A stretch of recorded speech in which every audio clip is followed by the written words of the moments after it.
1, look at verse number 13. Bible says, and you being dead in your sins.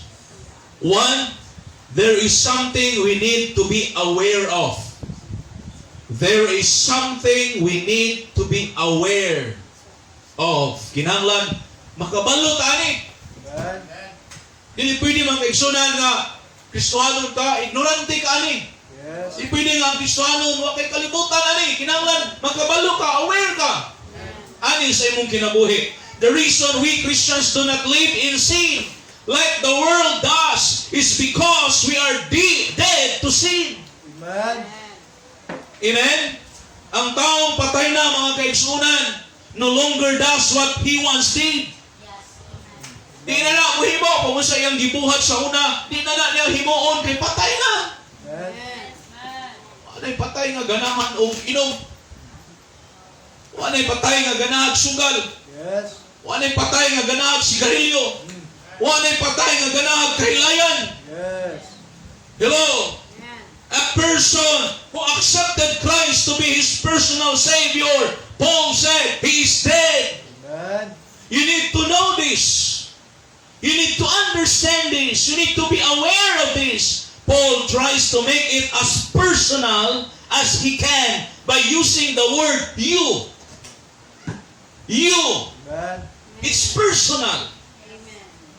Amen? Never mind the other people. You is the most important thing. Look at, he says in verse 13, are still with me? Amen. And you being dead in your sins. We who are saved by the shed blood of Christ are dead to sin. Paul demonstrates the Christian's death. How? Sa dihang naluwas ta. Amen. Sa dihang naluwas ta, mga kaigsunan, ginluan ta sa dugo ni Kristo. Amen. Amen? Gipasaylo ta. Ang dugo ni Kristo nagtangtang sa tanang sala, nagtangtang sa tanang lama sa sala sa atong kinabuhi. Amen. And Paul wanted to make them, the believers in Colossian, to be aware that they are dead and buried in Christ. Every day in the Christian life, usa sa mga butang, mga kaigsunan, that we have to keep reminding ourselves, kinahanglan atong pahinumduman, kanunay ang atong kaugalingon, is that we are dead to sin. Amen. Dead to sin. Amen? Siguro mo sa'yo makapuyan ta. There are times we'll get tired of exercising the faith day after day. Amen? Kabaw ba ang Christian life na tinuod? It's a daily life. Amen. Di lang Sunday life.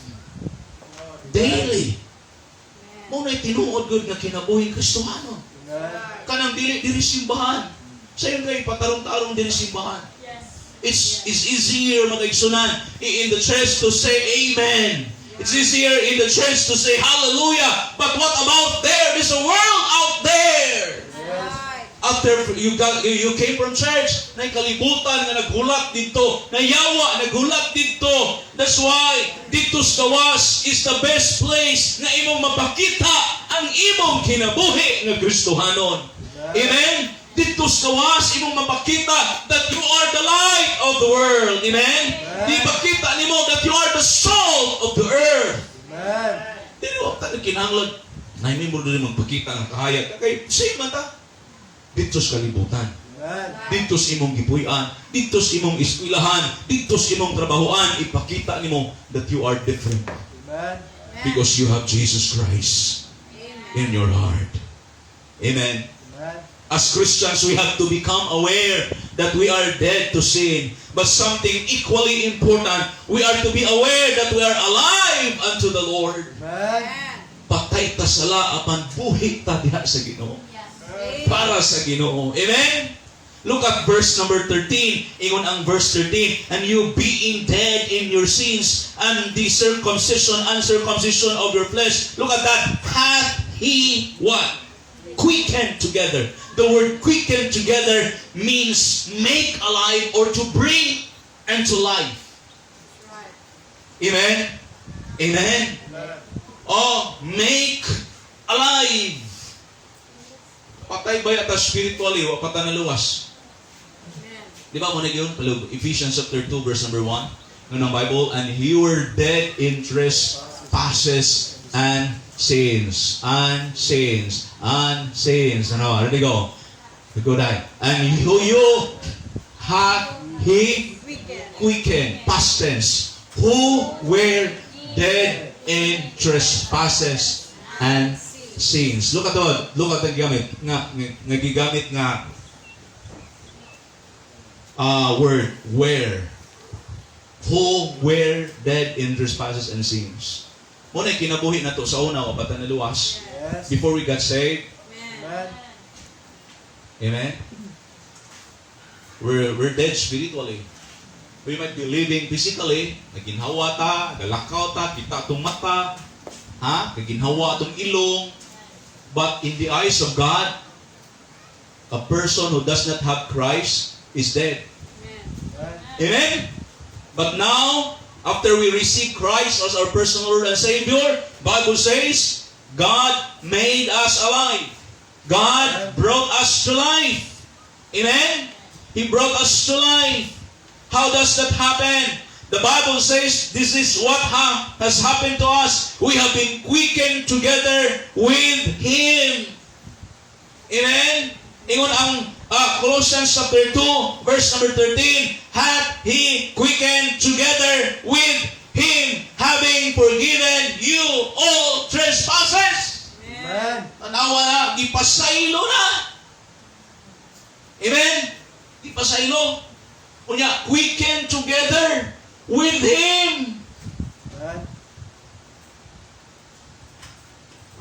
Kasi naka-experience din, nakadung ka ng di naman mo start imong sakyanan kang dead na ang battery.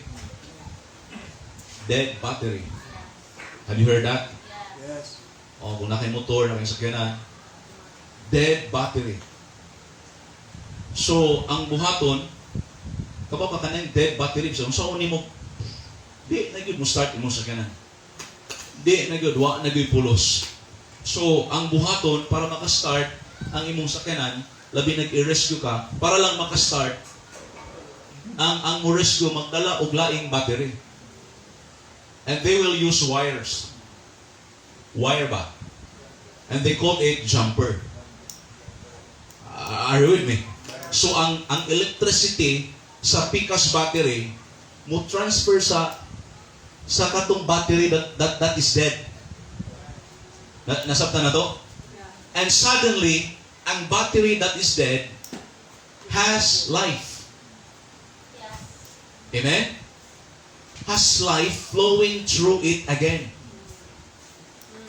Amen? Yes. Di na kinahanglan tangtangon ni mo tong old battery kay nag-jumper naman ka.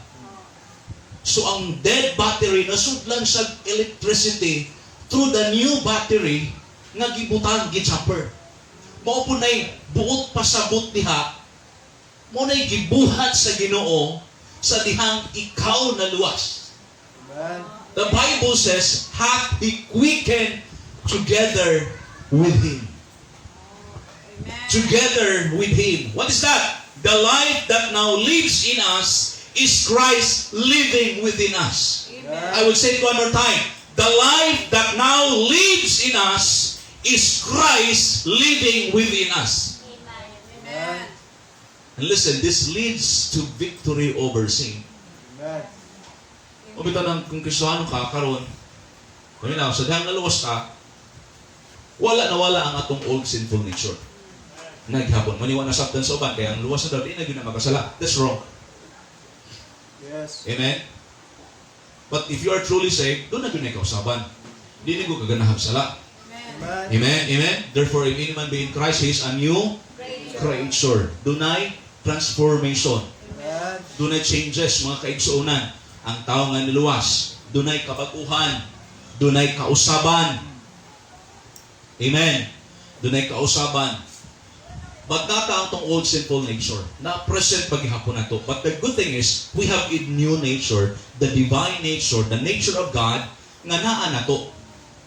We have the Holy Spirit of God. Munang there's a verse in the Bible, I think in the book of Colossians and in the book of Ephesians, yung si Paul, that there is a quarrel, there is a strife between our flesh and between the Spirit. Amen? Unang, depende ni og asay imuhang palabihon. Are you with me? Kung imong i-fed og maayo ang imong flesh, mao gyud na magmadaogon. But if you fed your spiritual aspects sa imong kinabuhi, mo punay magmadaogon. Amen. Are you with me? Usa na to pagpadaog sa atong pag-experience of victory sa atong spiritual life, pag-experience na to victory sa atong Christian life, magkaigsunan no ganitay times Bible. Yes. Are you with me? Tibok simana, sige na tag TV, sige tag cellphone, sige na tag naa sa internet. Are you with me? Sige tag naa sa YouTube, ang sige na tong tanaw igsunan, puro mga binuang diha sa mga vlogger, mga prankster. Mao nay nakabutang sa ato ang una-una kayo. Yes. Right. And sometimes we go to church, we're so dry, we're so empty. Yes. And sometimes it's hard for the Word of God, it's hard for the man of God to revive you. Amen. Amen? Yes. Unang tagaan na ito tayo. Amen. Diba? Yung ganina ang atong Sunday School, ang pulong sa Ginoo atong pagkaon. Milk, Yes. meat. Ano sa ito? Milk, meat, Honey. honey, no? Water, bread. Yes. Oh, hinindot na. Isa may di ganang honey. Ganang tag-honey, oy. Amen. Labi nag-pure. Yes. Karoon kami mga honey nga. Dala-dala ng baldi diha sa Changgyo nga. Nice. Huwag gani hugas ng baldi. Ha? Nakapay butang-butang nga balayan o pukyutan.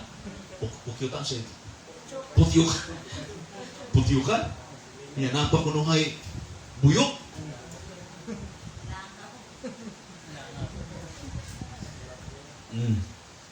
Karon na mga gipangbaligya ng mga honey, but most of them are cultured. Ang buyog ilang gipakaog kalamay. But nindot ditong natural. Na mga cultured. I think part in Valencia na culture da o mga buyog. Nya ang honey pagkapurma ilang kuhaon. Baligya. Tamis lang gihapon pero lahi gyud. Katong gikan bitaw sa mga bulak sa panom. Ito ba? Langhi gyud katong pure gyud na honey. Amen. Amen. Saan na pagkabalong pure? Kung ang namaligya din na niya, hubag pa kayong wait. Hubag pa kayong pure gyud na. Ngayon, gikan pa napaakan. Napaakan eh, tanawa siya. Saan ni pagkabalo ba nga pure ni, tanawa ako mga ito.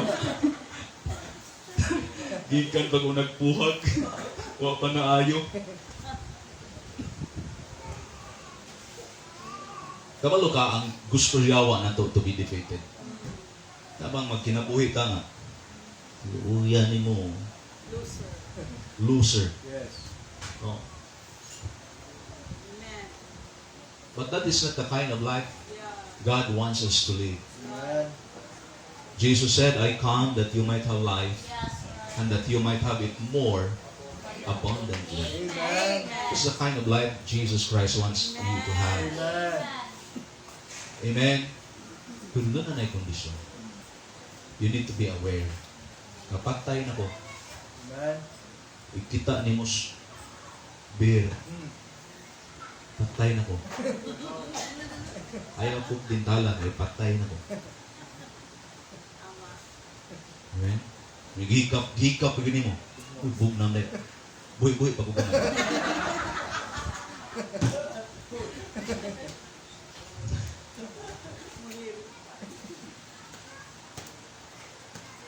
Ayaw ko motor atong sa adlaw, kaya di mo tingog ng busina. King suga nga kanang hanap, akong gipailis ang LED. Kaya ilang LED kay ikasug ka ng masugatan nimo, murag masupo ba? Kay sulaw kayo. Wala nagpailis ko, kaning duha ka mekaniko ka. Iha. Ubay. Sigarilyo kayo. Aso kayo. Aso pa man mo na ikambutso sa akong motor. Yeah, sorry sir. Hindi ka mo tabako sir. O, napa. No, ang labita.